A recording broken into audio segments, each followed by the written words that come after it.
जो घी हम खाते हैं उसके 3 पार्ट होते हैं। जो एक मेन पार्ट है, जो स्थूल पार्ट है, वो हमारी हड्डियां बन जाती हैं। मतलब फैट की डेफिशिएंसी हेयर फॉल का कारण भी बनती है। हेयर फॉल का कारण, जबकि ऐसा तो कोई कभी बताता ही नहीं है। स्किन की बीमारियों के कारण बनती है। मैंने जितने को दिया उनके फेस पे ग्लो आने शुरू हो गया, उनका जो सर्कुलेशन था वो इम्प्रूवमेंट हो गया, उनका ब्लड प्रेशर कम हो गया, उनके कार्डियक एक्टिविटी बढ़ गई, उनका जो सांस फूलना था वो बढ़िया हो गया, लीवर में फैट खत्म हो गया, कोलेस्ट्रॉल नॉर्मल आने लगा, डायबिटीज़ खत्म हो गई। ऑलमोस्ट सारी बीमारियों को हम इससे हैंडल कर रहे हैं, फैटी एसिड यानी घी से। अगर ये मैंने कई सारी बनाई है, मतलब घी सूरत से मंगाता हूँ और उसमें सौंठ, काली मिर्च हैं, दालचीनी, ये सब मैं बता देता हूँ पेशेंट को कि आप खुद घर पे बना लो। नमस्कार दोस्तों, मैं हूं हिमांशु भट्ट। घी के बारे में तो हम सभी जानते हैं, लेकिन आजकल घी को काफ़ी बदनाम किया जा रहा है, क्योंकि ज़्यादातर डॉक्टर्स को आपने कहते सुना होगा कि अगर आपको डायबिटीज़ है, कोलेस्ट्रॉल है, थायराइड है, यहाँ तक कि अर्थराइटिस, कफ और लीवर से जुड़ी कोई बीमारी है, तो वो कहते हैं कि घी छोड़ दो, इससे आपकी बीमारी ठीक हो सकती है। लेकिन ऐसा नहीं है। घी के बहुत सारे अनगिनत फायदे भी हैं, और जितनी भी बीमारियां हमने बताई हैं, इनमें घी फायदा भी दे सकता है। यहां तक कि घी कोलेस्ट्रॉल को ठीक करने में, गुड कोलेस्ट्रॉल को बढ़ाने में और मोटापे को कम करने में भी आपकी मदद कर सकता है। तो दी हेल्थ शो के आज की इस वीडियो में हम डॉक्टर विजय वर्मा जी से जानेंगे घी के कुछ अनसुने फायदे, कि घी को किस तरीके से खाया जाए, कौन सी बीमारी में, और किस तरीके से हम उसका लाभ ले सकते हैं, और सही तरीका, सही समय, सही क्वांटिटी कौन सी, और सही घी कौन सा है जो हमें खाना चाहिए। तो सर, आपको प्रणाम और बहुत बहुत स्वागत है आपका। थैंक यू, धन्यवाद, शुक्रिया। अच्छा सर, इसमें कुछ जानने से पहले सबसे पहले मैं ये जानना चाहूँगा, क्योंकि आजकल मार्केट में ना बहुत वैरायटीज़ का घी अवेलेबल है, क्योंकि जब हम घी की बात कर ही रहे हैं, तो सबसे पहले आप ये बताइए कि कौन सा घी सबसे ज़्यादा फायदेमंद है। ये चीज़ तो मैं बाद में बताऊंगा। अभी पहला ये है कि हमारा फैट की हमें बॉडी में ज़रूरत क्या है जी। और ह्यूमन लाइफ है क्या। हम एक छोटे से बच्चे की तरह से पैदा होते हैं, तो पहला तो एक अंडा बनता है जी, जिसको एग कहते हैं। तो एग जो है ना, इस एनिमल जगत में हम भी एक एनिमल ही हैं। तो मुर्गा हो, मुर्गी हो, ये बत्तख हो, या जितने भी अंडे देने वाले हैं, उनका अंडा अगर हम देखेंगे तो बाहर वाला जो एल्ब्यूमिन होता है वो खाली प्रोटीन होता है जी। और लेकिन योक जो होता है उसका येलो, जहाँ पे लाइफ है, वो 99% फैट होता है। ह्यूमन लाइफ में भी ऐसे ही है, छोटे बच्चे में फैट खूब होता है। जो ह्यूमन बॉडी है, आपकी मेल की बॉडी है, उसकी करीब 21% से 24% तक हम लोग में फैट होता है, और फीमेल में 10% ज़्यादा होता है, 34% तक, क्योंकि फीमेल प्रोक्रिएट करती है, जीवन देती है। आप देखो, फीमेल ज़्यादा फैट मेल में मसल से होती है, क्योंकि हमें एक्शन होती है। तो ये फैट जब हमारी बॉडी के लिए इतना ज़रूरी है, और हम 3 चीज़ खाते हैं, कार्बोहाइड्रेट, फैट और प्रोटीन, इसी मात्रा के साथ में अगर हमारी बॉडी में जाएगा, जिस मात्रा में हमारा शरीर बना हुआ है, तो हम हेल्दी रहेंगे। लेकिन अभी क्या हो रहा है? अभी ये हो रहा है, फैट बंद कर दो, कार्बोहाइड्रेट बढ़ा दो और प्रोटीन ले लो, तो हमारा सारा न्यूट्रिशन जो है डिसबैलेंस करती है। जबकि हम यहाँ पे बैठे हैं, पीछे जंगल है, और इस जंगल में बहुत सारे लंगूर हैं, वो पत्ते खाते हैं, या हाथी हैं, या चीतल वगैरह हैं, हिरन हैं, मोर हैं। उनका तो किसी का फैट कम या ज़्यादा नहीं होता जी। वो सब एक से सांचे में रहते हैं, उनमें फैट भी है, प्रोटीन भी है, कार्बोहाइड्रेट भी है। क्यों? क्योंकि वो पत्ती खाते हैं, उस पत्ती के अंदर भी फैट होता है। तो ये हम नेचर में अगर हम देखेंगे तो ये फैट हमारे लिए बहुत बड़ी एनर्जी का स्रोत है जी। अब ये स्रोत आ कहाँ से रहा है? ये सन से आ रहा है, सूर्य से आ रहा है। सूर्य से कैसे आ रहा है? जब सूर्य की किरणें ये ग्रीन उस पर पड़ती हैं, जिसके अंदर क्लोरोफिल है, तो क्लोरोब्लास्ट होते हैं, वहीं से ये फैटी एसिड्स की प्रोडक्शन शुरू होता है। और ये फैटी एसिड जब खूब बनने लगते हैं, तो पूरे पत्ती के अंदर भी थोड़ा सा ऑयल होगा जी। तो जब उसमें फूल आते हैं, तो वो ऑयल कंसंट्रेशन बीज में हो जाता है। इसलिए सारे सीड्स जितने हैं, मूंगफली का बीज होगा, तिल का होगा, अलसी का होगा, या जिससे भी हम तेल निकालते हैं, सरसों का होगा, उसमें ऑयल की कंसंट्रेशन ज़्यादा होती है। और यही पत्तियां जो गाय वगैरह खाती हैं, वो अपना जो दूध देते हैं, उसके अंदर ऑयल आ जाता है, उसके अंदर देसी घी आ जाता है। तो प्रैक्टिकली देसी घी, ऑलिव ऑयल, तिल का तेल, अलसी का तेल, ये सब एक तरह के मिश्रण है। तो किसी में कोई चीज़ ज़्यादा है, किसी में कोई चीज़ कम है, नाम आपने घी रख दिया, लेकिन है उसके अंदर फैटी एसिड जो कि वो है। तो इसमें ये तो सोचना ही बेकार है कि ये कौन सा ख़राब है, ये कौन सा अच्छा। हाँ, नेचुरल चीज़ों से जो आ रहा है वो सबसे बढ़िया, और अननेचुरल हो गई, सिंथेटिक हो गई, उसको प्रोसेस कर दिया, उसको हाइड्रोजनरेट कर दिया, तो ये घटिया। तो ये तो हमारी लाइफ जो है फैट पे पड़ती है। और मैं हैरान हूँ कि हमारे आयुर्वेद के अंदर जो फैट है, स्नेह को बहुत उत्तम माना गया है, अति उत्तम माना गया जी। चांदोग्य उपनिषद में मुझे एक श्लोक मिला, क्योंकि क्या है, हम जो भी खाते हैं वो 3 उसमें चला जाता है। जैसे हमने खाना खाया तो उसका जो स्टूल पार्ट है, रफ है, वो लैट्रिन बन जाएगी। जो मध्यम पार्ट है वो उसमें हमारी बॉडी में रस की तरह से फैल जाएगा, और जो उसका सूक्ष्म है, जो जीवन है, वो प्राण के रूप में आ जाएगा। जैसे पानी हमने पिया तो उसका जो मेन पोर्शन है यूरिन में चला गया, बाकी बचा हुआ हमारे लाइफ घूमनी शुरू हो गई, और जो उसका मेन पोर्शन बचा सूक्ष्म है वो हमारा प्राण बन गया जी। तो ऐसी घी का कैसे बनता है? घी के लिए श्लोक है, तेजोष्यतम तेल घृतादि भक्षितम त्रेधा विधीयते तस्या स्थाविष्टो धातु तदस्ति भवति यो मध्यमा से मज्जा स्थ्य अंतर्गत स्नेह योग विशिष्ट सा वाक तेल घृतादि भक्षणादि वाग्य विशदा भाषणे समर्थ भावतीति प्रसिद्धम लोको। मतलब ये हुआ कि जो घी हम खाते हैं उसके 3 पार्ट होते हैं। जो एक मेन पार्ट है, जो स्थूल पार्ट है, वो हमारी हड्डियां बन जाती हैं। उसके बाद जो मध्यम पार्ट है वो उसकी बोन मैरो बन जाती है, और जो उसका सूक्ष्म पार्ट है वो हमारी वाक बन जाती है जी। ये जो मैं बोल रहा हूँ, ये जो अग्नि आ रही है, ये इसी फैट के जरने से आ रही है जी। और जब ये वाक बनती है, इसका मतलब क्या है कि हमारा जो मेंटल सिस्टम है, जो हमारे न्यूरॉन्स हैं, उसके अंदर जो कम्युनिकेशन है वो हेल्दी होते हैं। अब ये प्रश्न उठता है कि आप कहेंगे, अरे आप कैसे कह रहे हो वही कि घी से हड्डी बनती है? क्योंकि ऐसा पहली बार सुना है ना कि घी से हड्डी बनती है। लोग कहते हैं कैल्शियम खाओ, हाँ, ये सारी चीजें खाओ। अब मैंने भी सोचा ही घी से हड्डी कैसे, लेकिन जब इन्होंने यहाँ लिखा है तो उसका कुछ ना कुछ तो कारण हाँ, होगा। मतलब हमारे शास्त्रों में लिखा है तो उसके पीछे लॉजिक तो उसका कारण क्या है? जब हम घी पियेंगे तो कोलेस्ट्रॉल बनेगा। जी। जब कोलेस्ट्रॉल हमारे बॉडी में होगा और हम सन के पास जाएंगे, सूरज को, अपना शरीर को दिखाएंगे, वहाँ से विटामिन डी बनेगा जी। और जब विटामिन डी बनेगा तो जो भी हम खाएंगे उसमें जो कैल्शियम होगा वो एब्जॉर्ब होगा और हड्डियाँ बनेंगी। मतलब एक तरीके से देखा जाए तो ये पूरा एक प्रोसेस है। इसके बिना आगे का प्रोसेस अधूरा है, यानी बॉडी कैल्शियम को एब्जॉर्ब नहीं कर पाएगी। फिर 3 चीज़ खाते हैं जी। घी हो गया, जल हो गया, भोजन हो गया। जल और भोजन के जो 3 पार्ट हैं उसमें से स्थूल पार्ट है वो निकल जाता है जी। लेकिन घी का नहीं निकलता। घी के अगर 3 पार्ट हैं तो उसका जो स्थूल पार्ट है वो हड्डियां बनाता है, वो हमारी बॉडी से बाहर नहीं जाता। तो घी तो हमके इतना ज़रूरी है, जैसे ये मकान बना हुआ है, इसके अंदर जो कॉलम है, हड्डियाँ, वो घी से बन रही है। हमारी बॉडी का जो कंकाल है ये घी से बन रहा है।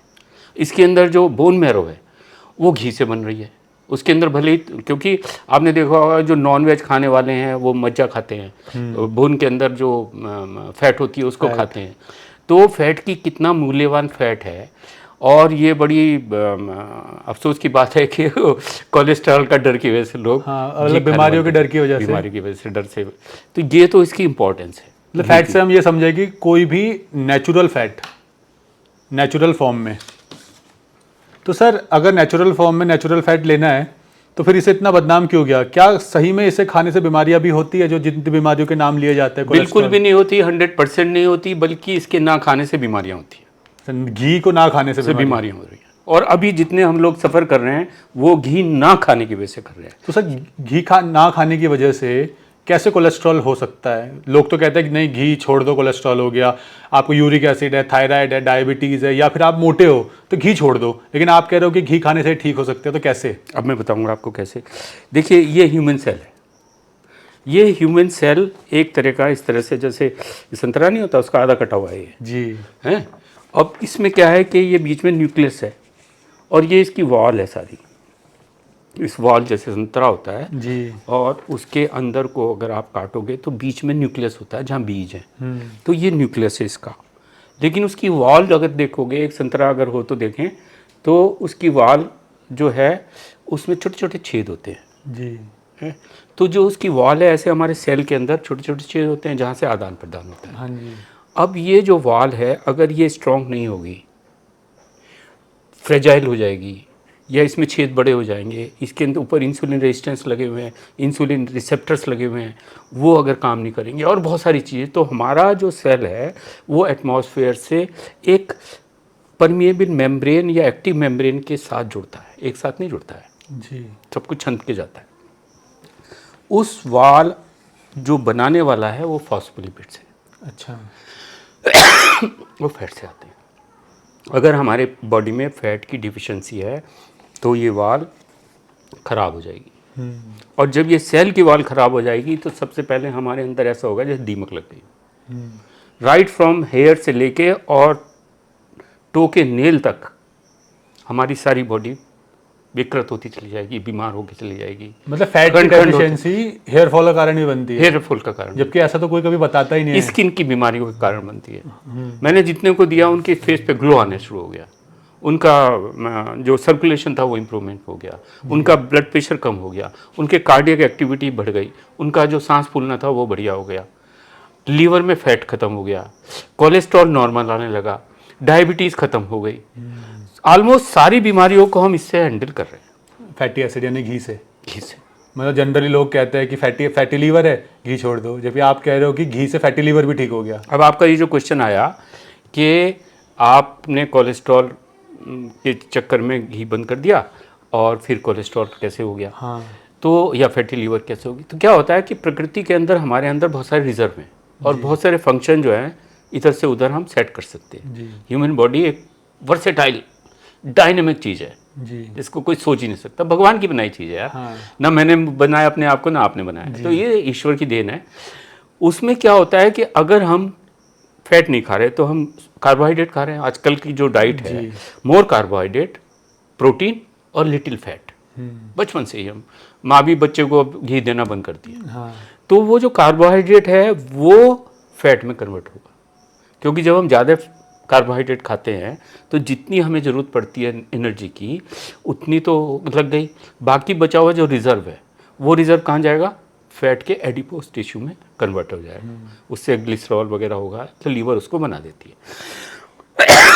वो जो क्वालिटी है वो एक तरह का सेकंड हैंड फैट है, बैड फैट है, बैड कोलेस्ट्रॉल है, इसलिए वो कार्बोहाइड्रेट से जो फैट बनता है वो खराब फैट बनता है। अच्छा। तो जब हम फैट देते हैं, उसको नेचुरल फैट देते हैं, नेचुरल ऑयल्स देते हैं, तो उसमें जो फैटी एसिड्स बनेगा, उसके अंदर जो फैट बनेगा, वो नेचुरल फैट उस बैड फैट को शिफ्ट कर देगा जी। तो उसमें हमने देखा कि बहुत सारे को कोलेस्ट्रॉल जिनके लेवल बढ़े हुए थे या उनको वेरी लो डेंसिटी लिपिड्स जो थे, जो कि ख़राब लिपिड्स माने जाते हैं, या एलडीएल थे, वीएलडीएल थे, वो एचडीएल में बदल गए, मतलब हाई डेंसिटी लिपिड्स में बन गए, अच्छे वाले लिपिड्स बन गए, मतलब बैड कोलेस्ट्रॉल गुड में बदल गए। ट्राइग्लिसराइड लेवल भी थोड़े शुरू में बढ़ते हैं, क्योंकि triglyceride is very good for our health, energy है ये ब्रेन सीधा इस्तेमाल करता है उसको, लीवर सीधा हमारा ये सब इस्तेमाल करते हैं, एक एक सेल। इस सेल के अंदर जो चीज़ जलती है वो या तो ग्लूकोज जलती है, ट्राइग्लिसराइड जलता है जी। तो जब हम ग्लूकोज नहीं खाते तो इसकी मेटाबॉलिज्म ट्राइग्लिसराइड से होती है। तो उसमें एनर्जी लेवल इतना बढ़ता है कि जब हम पेशेंट को सुबह को उठ के 3 चम्मच में घी बताता हूँ वो पीते हैं तो उनको बहुत देर तक भूख नहीं लगेगी और एनर्जी लेवल दुगना हो जाएगा। अच्छा। और उससे सारा का सारा सिस्टम हमारा ठीक होना शुरू हो जाता है।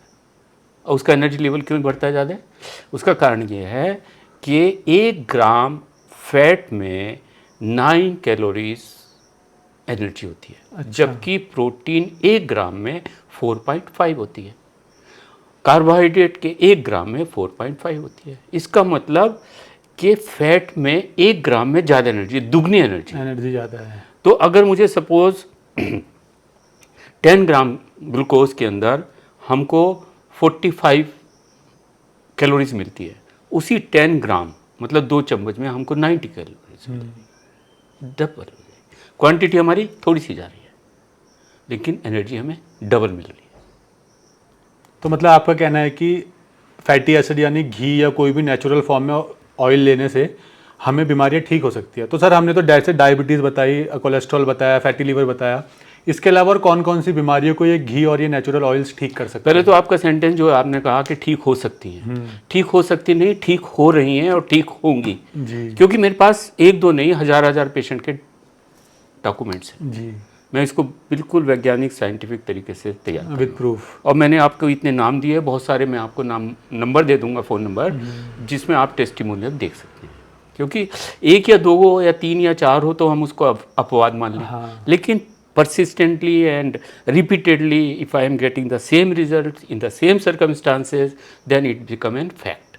जो बार बार अगर हमको एक ही रिजल्ट मिल रहा है, एक ही परिस्थिति में मिल रहा है, तो वो एक वैज्ञानिक तथ्य हो जाता है। और इस वैज्ञानिक तथ्य को मोहर किसने लगाई? चांदोक्य उपनिषद में। जी तो हमारा जो सिस्टम है, अब जब हमने आयुर्वेद अपनाया है और पंचकर्मा हम कर रहे हैं, तो पंचकर्मा के अंदर सबसे पहला काम स्नेहन होता है। स्नेहन क्या है? पूरी बॉडी पे ऑयल का एप्लीकेशन करना, जो कि तिल के तेल में बहुत सारी दवाइयाँ होती हैं, पेट में डालना बस्ती से, और पिलाना। ये जो तीन चीज़ें हैं, इधर से इसको इंटरनल स्नेह कहा और इसको एक्सटर्नल। तो इससे एकदम से बॉडी के अंदर 3 दिन के अंदर एकदम से उसके अंदर रिजुविनेशन हो जाता है। कितना ही सीरियस पेशेंट हो, उसकी वो हीलिंग हो जाती है। तो आयुर्वेद में जब स्नेहन से एकदम से इतना इफेक्ट पड़ता है और फिर हम इसके साथ में प्रोटोकॉल को जोड़ देते हैं, तो हमारे तो 99% बीमारियां ठीक हो रही हैं। ज़्यादातर बीमारियां मतलब? हाँ, you name the disease, I will tell you the response. Auto immune जितनी डिजीज है ये ठीक हो रही है। अब अगर हम डायबिटीज़ 2 का क्लेम कर रहे हैं, तो क्या ये छोटी बात है? नहीं। कोलेस्ट्रॉल तो कोई बीमारी है ही नहीं। कोलेस्ट्रॉल एक बहुत बड़ा एक षड्यंत्र है, और ये प्रूव हो चुका है। मैंने नहीं किया, स्विट्ज़रलैंड और स्वीडन की जो बहुत सारी एक 70,000 पेशेंट का उन्होंने स्टडी की थी, करीब 50-60 साल तक उन्होंने उन लोगों के कोलेस्ट्रॉल के लेवल देखे, और 50-60 साल तक एक पॉपुलेशन को आप 70,000 लोगों का देख रहे हैं कि बाद में अगर उनको हार्ट अटैक हुआ है तो सिर्फ 25% लोगों में कोलेस्ट्रॉल बढ़ा होता, और 75% लोगों में कोलेस्ट्रॉल होते हुए भी उनको हार्ट अटैक नहीं हुआ। अच्छा। तो कोलेस्ट्रॉल का हार्ट अटैक से कोई संबंध नहीं है जी। कोलेस्ट्रॉल का ब्लड प्रेशर से कोई संबंध नहीं है।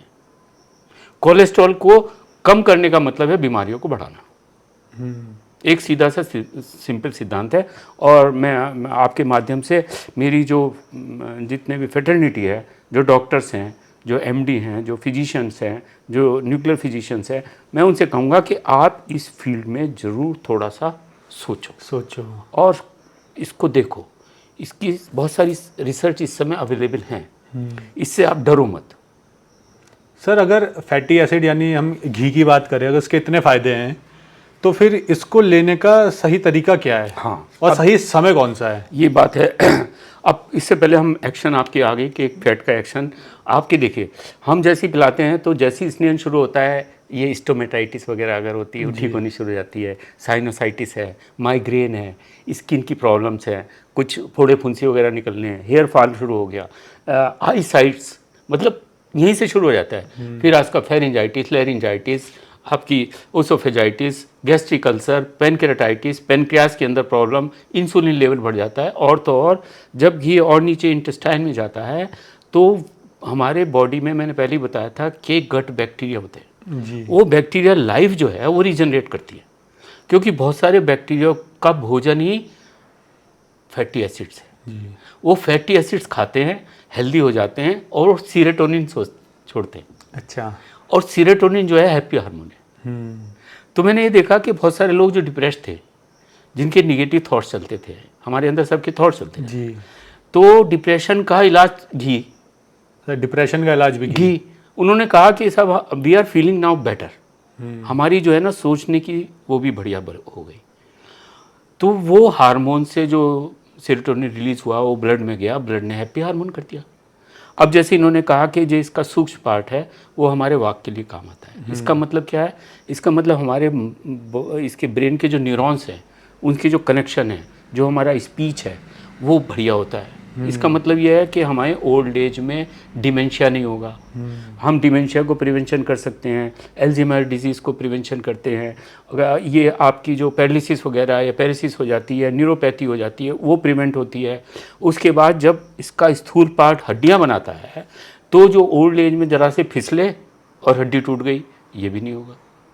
तो मतलब ये कारण इसलिए हम कह सकते हैं कि जो पुराने टाइम के लोग हैं, जैसे हमारे नाना नानी दादा दादी, उनकी हड्डियां इसलिए ज़्यादा मजबूत है और इसलिए ज़्यादा फिट एंड फाइन है आज के टाइम के युवाओं से कि उन्होंने अच्छी डाइट और अच्छे फैटी एसिड लिए हैं अपने टाइम पे। घी पिया है खूब घी पिया और है सन में बैठे हैं जी। तो घी और सन दोनों को मिलाना है। हाँ। सन से घी बन रहा है प्लांट्स के थ्रू जी। और हम उसको खा रहे हैं नेचुरल, उसमें चाहे वो अलसी का हो, तिल का हो, देसी गाय का घी हो। गाय भी तो पत्ती खा के ही, हाँ, मतलब उसके दूध में नेचुरल फॉर्म में कोई सा भी हम भाई oil गाय ले का लें। जो दूध बन रहा है वो भी तो पत्ती खा के ही तो बन रहा है, वहीं के तो ट्राइग्लिसराइड आ रहे हैं, वो खुद थोड़ी बना रही है। हम खुद कुछ, ये हमारे बॉडी अपने आप बना रही है। लेकिन इस साइकिल के साथ हमें जुड़ना पड़ेगा, जो नेचुरल साइकिल है, जो सन की साइकिल है। तो जब हम उसके साथ जुड़ेंगे तो हम सब कुछ हेल्दी होते चले जाएंगे जी। तो सर फिर इसका सही तरीका, सही क्वांटिटी क्या है? अब ये जो क्वेश्चन है ये बहुत इंपॉर्टेंट है। जी। मैंने बोल दिया कि घी खा लो। जब आपका दिसंबर में हुआ था, हमने तब भी बोला था कि बोला था और लोगों ने खाना शुरू कर दिया। 15-20 दिन में उनको आराम आया, तब मेरे से कंसल्टेशन की। जी। लेकिन घी खाने का सही तरीका ये है कि आपको कार्बोहाइड्रेट छोड़ना पड़ेगा।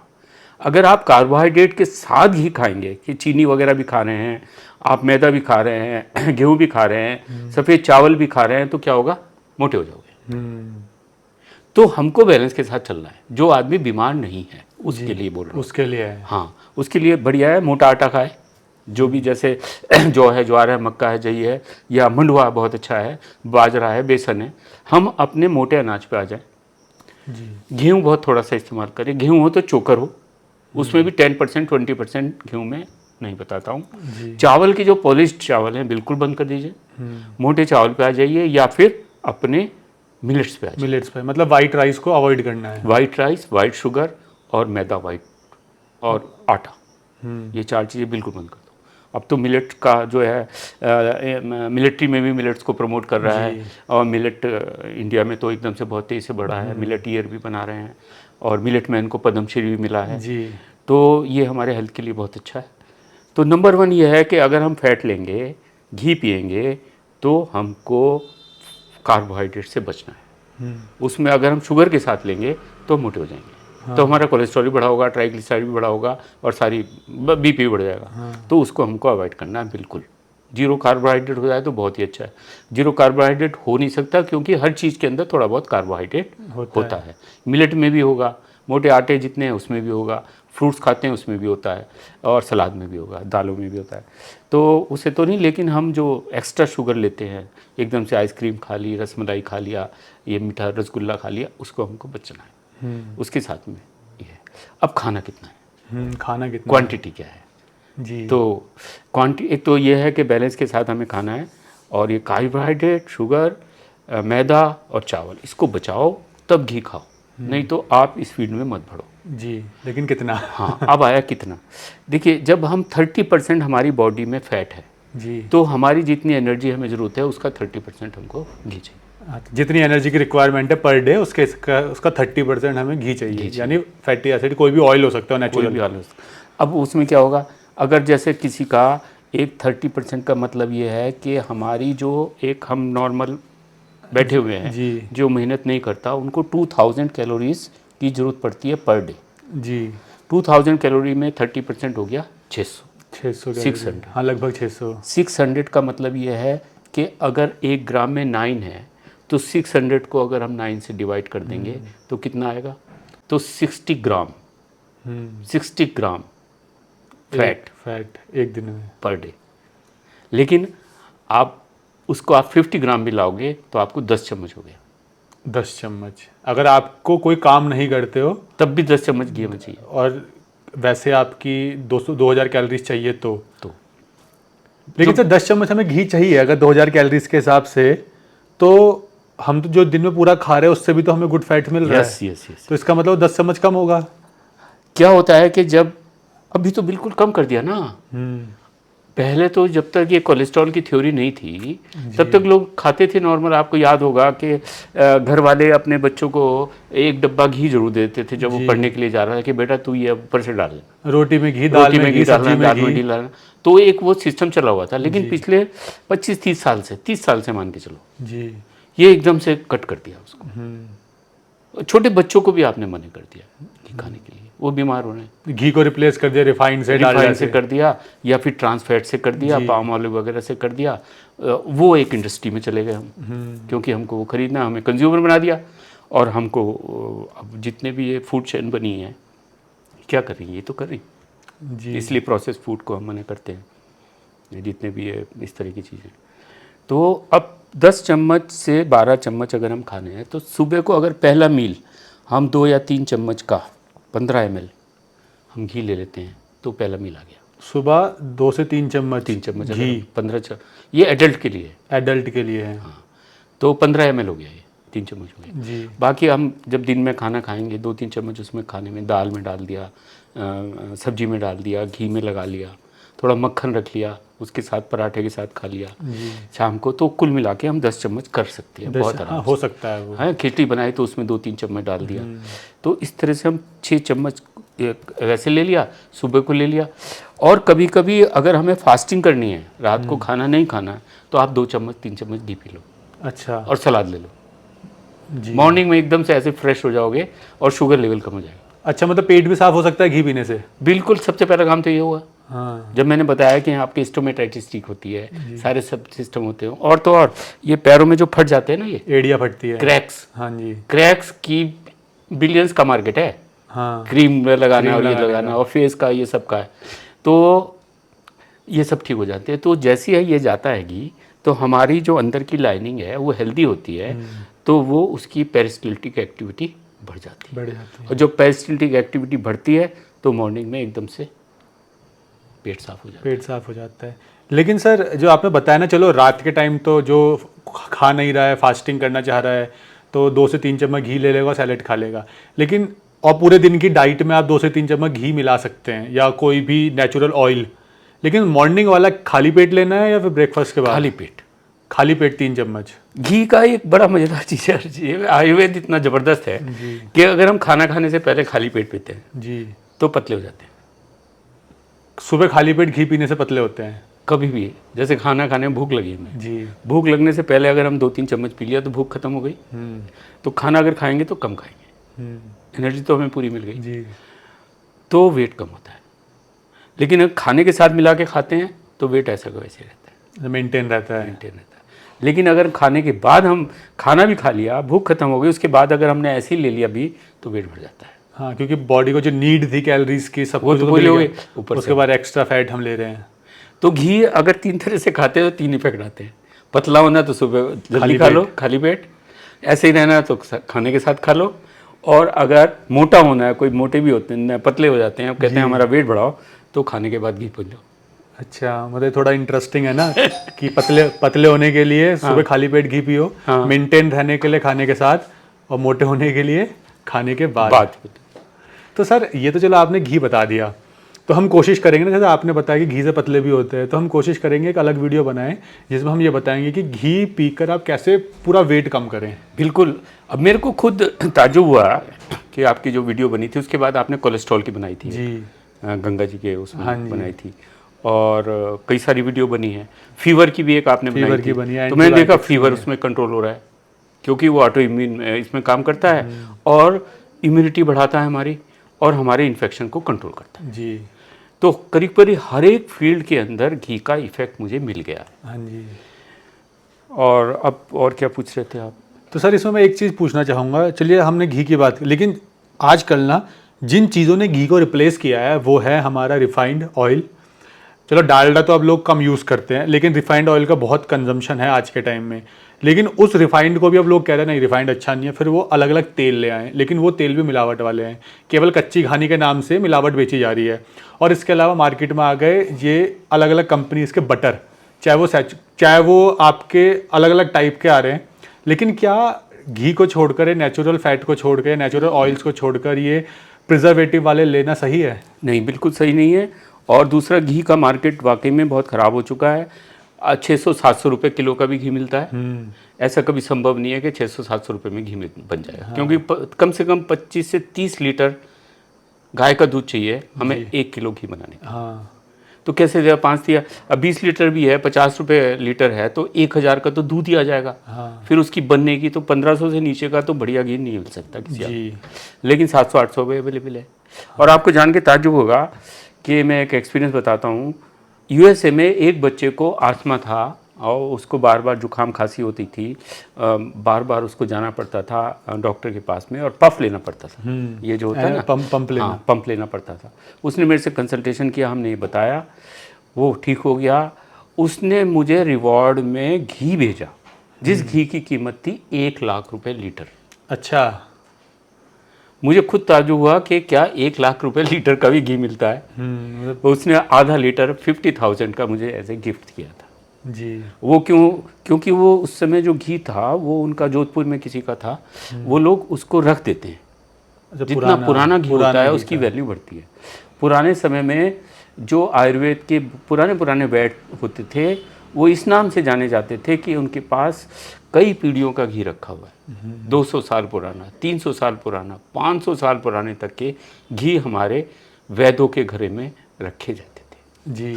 अब उसका कारण क्या था?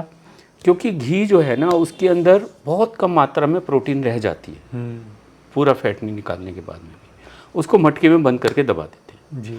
तो उसके अंदर कुछ ऐसे बैक्टीरिया डेवलप हो जाते हैं कि वो बैक्टीरिया जो हैं ये वो घी है।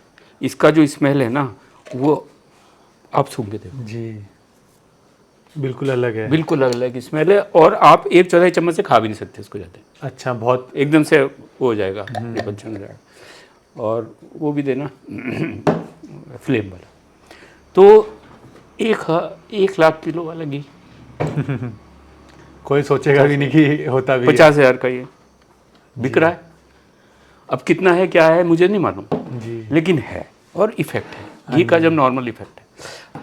अब हम कहते हैं कि भाई इसको कैसे सॉल्व करेंगे कि मार्केट के अंदर इतना सारा घपला घोटाला है। हैं हम कैसे सॉल्व करेंगे?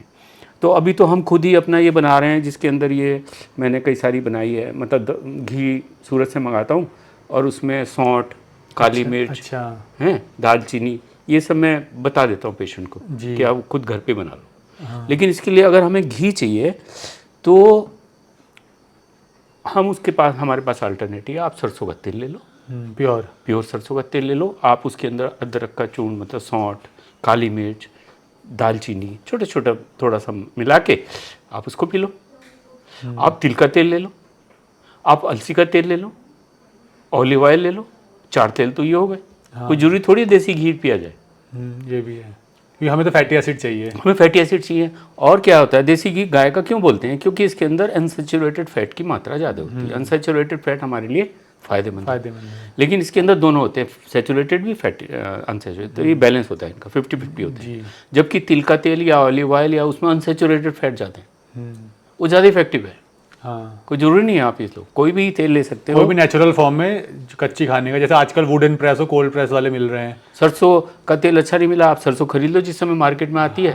आप उसका तेल निकलवा लो, थोड़ा सा तो कष्ट करना पड़ेगा। थोड़ा सही है। और अपने घर में जो दूध आता है आप उसकी मलाई रख लो, उसका घी बना लो। लेकिन सर आजकल तो दूध ही पैकेट वाला आ रहा है लोगों के घर में, तो उसका वो तो वैसे नुकसान देगा। अब देखो ये रास्ता तो निकालना पड़ेगा। मतलब वैसे भी जनरली लोग पूछते हैं ना कि चलो हमने बताया कि नेचुरल ऑयल यूज़ कीजिए आप कच्ची खाने वाले, कोल्ड प्रेस्ड या वुडन प्रेस्ड। अब लोग पूछेंगे कहाँ से, तो वो तो जनरली इंटरनेट पर आपको बहुत सी कंपनीज है जो बना रही हैं।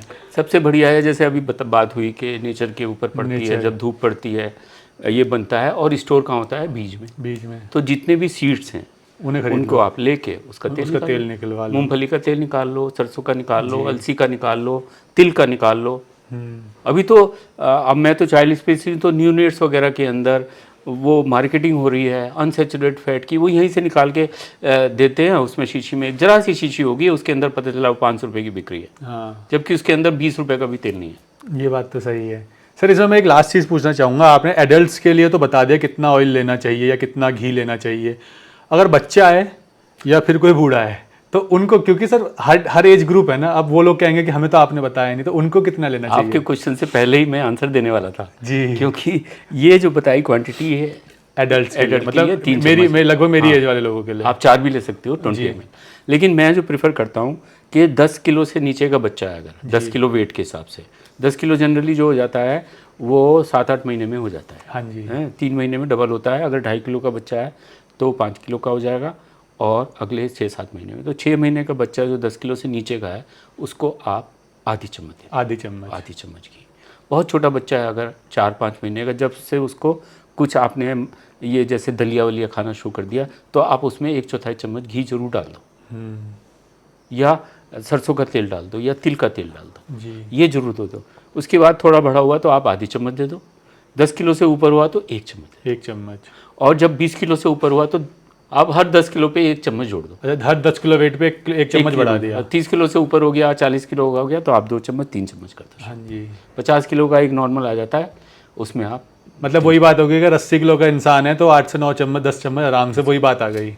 अभी मैं इनकी बात बता रहा हूँ जो गौरव वर्मा जी है, जी। ये एथलीट है। अच्छा, एथलीट है।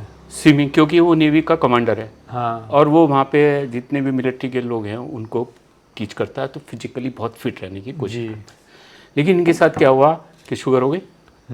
अब जब डायबिटीज़ हो गई तो उसमें फिर वो इंसुलिन वगैरह देना शुरू कर दिया। तो वो जो जिम वगैरह में करते थे तो वहाँ पे हाई प्रोटीन वो खाते हैं। हाँ, हाई प्रोटीन। आजकल जिम के अंदर वो प्रोटीनेक्स वगैरह ही प्रोटीन के नहीं प्रोटीन पाउडर आ रहे हैं। मिलते हैं, तो उसकी जो मसल्स तो बन जाती हैं उसमें, लेकिन वो फाइब्रोसिस होके मसल्स हार्ड हो, पत्थर जैसी हो गई, और उसको चलना भी मुश्किल हो। बहुत सारे देखे होंगे आपने जिम में कि जो बच्चे हैं मसल्स तो फूल जाती हैं, लेकिन उनको जो है ना उनके मूवमेंट नहीं कर पाते, मूवमेंट नहीं कर पाते, स्टिफनेस आ जाती है। Stiffness, yes, stiffness word. तो वो उसकी मुलायम होनी शुरू हो गई। कहने लगा मैं तो हैरान हूँ कि वो सब पिघल गया, ऐसा हो गया बिल्कुल, फ्लेक्सिबिलिटी बढ़ गई। अब यहाँ पे हमारे आती है एजिंग प्रोसेस। एजिंग प्रोसेस क्या होती है कि जितनी हमारी बॉडी इलास्टिसिटी रहती है जी, जितनी लचक रहती है उतना ही हमारा एजिंग प्रोसेस स्लो होता है। हाँ ये सिंपल सी बात है जी। इसको कहते हैं संस्कृत में क्लेदन। अच्छा, जैसे किसी को क्लेद कर दिया, मतलब हाँ, एक मुलायम चीज़ हो गई। मुलायम। तो अगर जैसे ये सूखी लकड़ी है तो यूँ करोगे कड़क से टूट जाएगी, लेकिन अगर इसमें थोड़ी सी इलास्टिसिटी है तो नहीं टूटेगी। सेम चीज़ हमारी बॉडी है। अगर मसल्स के अंदर थोड़ी रिलैक्सेशन है, स्टिफनेस नहीं हुई है, फाइब्रोसिस नहीं हुई है, तो वी आर फेल। अब लीवर फेलियर क्या होता है? फैटी एसिड हुआ, फैटी ये हुआ, उसके बाद में क्या हुआ, वहाँ फाइब्रोसिस होनी शुरू हो जाती है जी। फाइब्रोसिस क्या है? ये हार्ट टिश्यूज़ हैं, स्टिफ हो गए। उसके अंदर क्या है, जो दूसरे हेल्दी टिश्यू हैं वो उनका दम घुट जाता है जी। सिरोसिस हो जाती है, पेट फूल जाता है, डेथ हो जाती है। सेम चीज़ पूरी बॉडी में है। तो जितना हमें लचक होगी हमारी बॉडी के अंदर उतना ही हम ज़्यादा जिएंगे और हेल्दी जिएंगे। जी। यहाँ आ जाता है ये जो जिम में जाते हैं जी। ये जिम के अंदर हमारी बॉडी ख़राब हो जाती है। तभी तो आपने देखा होगा बहुत सारे बच्चे जो हेल्दी थे, जिनकी स्ट्रांग अच्छी थी, वो जिम में एक्सरसाइज करते करते मतलब वो एक तरीके देखा जाए वो भारी बॉडी बना रहे हैं, बस अंदर से खोखले हो गए और ड्रॉप डेड हो गए। कितने हार्ट अटैक हुए हैं, कितने हाथ। इसका कारण ये है। और यही कारण है कि जिम जाने वालों का ज़्यादातर का पेट खराब रहता है, लीवर फैटी लीवर ज़्यादातर का निकल कर आता है, क्योंकि सप्लीमेंट्स नुकसान पहुंचा देते हैं। फैटी। तो मेरा तो सबसे दर्शकों के माध्यम से, आपके माध्यम से सबको ये कहना है कि जिम भी जाओ, बनाओ मसल्स, लेकिन घी खा के बनाओ, नेचुरल। हाँ, घी या ऑयल लेके उसकी मात्रा बढ़ाओ। दूसरी चीज़ क्या है कि जो स्टिफनेस है, अब स्टिफनेस है ये अगर छंदोग्य उपनिषद के अंदर इतनी बड़ी बात लिखी हुई है जो कि प्रूव कर रही है कि आपकी हड्डियां बन रही हैं, आपके अंदर मज्जा जो है, बोन मैरो बन रही है, और आपकी वाणी निकल रही है जी, आपका सोच बढ़िया हो रहा है, आपकी स्मृति बढ़ रही है, आपकी मेधा बढ़ रही है, इंटेलिजेंस बढ़ रही है, आपकी मेमोरी अच्छी हो रही है, कॉग्निशन अच्छा हो रहा है, थिंकिंग प्रोसेस बढ़िया हो रही है, आप मोर इंटेलिजेंट हो रहे हो। तो बच्चों के लिए अगर जब ग्रोइंग फेज में हम ये देंगे तो ऑटिज्म होगा क्या? नहीं। आपने एक ऑटिज्म की मेरे साथ वीडियो बनाई थी और वो वीडियो बहुत लोगों ने देखी, बहुत सारे पेशेंट मुझे मिले, और मैंने सबको ये जब प्रोसेस बताया सारे के सारे बच्चे ठीक होने शुरू हो गए।